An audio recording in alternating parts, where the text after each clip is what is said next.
আমি চলে এলাম ওইদুল ঘুষিয়ারি শপ থেকে অনেক দিন পরে।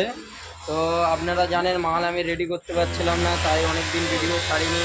মাল সব রেডি হচ্ছে এই সবে।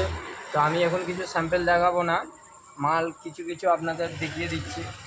মাল অ্যাভেলেবেল এখন তৈরি হচ্ছে, কিছু মাল প্যাকেট বাইরে করছি, কিছু মাল এখানে আয়রন হচ্ছে, সবে টেবিল ভর্তি হচ্ছে। এখানে দেখুন সব জিআরএস মাল চলছে, আয়রন হচ্ছে। এসব জিআরএসগুলো না দেখলে বুঝতে পারবেন না। দেখুন এই যে জিআরএস মালগুলো, দেখুন জিআরএস মালগুলো হচ্ছে সব নিত্য নতুন মাল হচ্ছে। দেখুন এখানে আয়রন হচ্ছে, সব আয়রন চলছে। দেখুন সব এখন এখন মাল চলছে।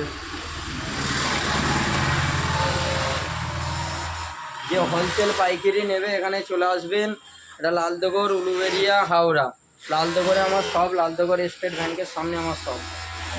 এটা ম্যানুফ্যাকচার এখানে কাটিং করিয়ে, সেলাই করিয়ে, বিক্রি করিয়ে থাকি। তুলা মূল্যে পেয়ে যাবেন এখানে। দেখতেই পাচ্ছেন ম্যানুফ্যাকচারটা ভালো করে। এইসব ছেলেরা করে সুন্দরভাবে কাজ করছে দেখুন।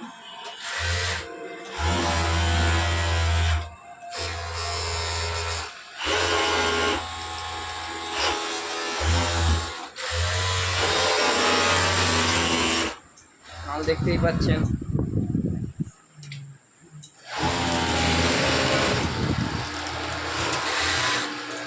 চারিদিকে মাল পড়ে আছে দেখুন, মাল কমপ্লিট করতে পারছে না। এখানে এখনও ট্রাউজার সব লাইন দিয়ে পড়ে আছে।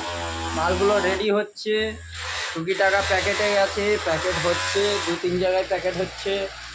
প্যাকেট না হলে আমি মালগুলো দেখাবো কী করে? তবুও যা মাল আছে স্টকে আছে, তো থাকলে কী হবে? এই কটা মাল দিয়ে আপনাদের ভিডিও করে কী দেখাবো? আমার কাছে 1,500-2,000 মাল এইসবে স্টক হয়েছে। এখনও চেষ্টা আছে, মালগুলো আয়রন না হলে আমি ভিডিও ছাড়তে পারছি না। চেষ্টা আছে একটার ভিতরে আমি ভিডিওটা ছাড়বো। আপনারা এই ভিডিওগুলো শেয়ার করে দেবেন। আমি ভিডিওটা এখানেই শেষ করছি।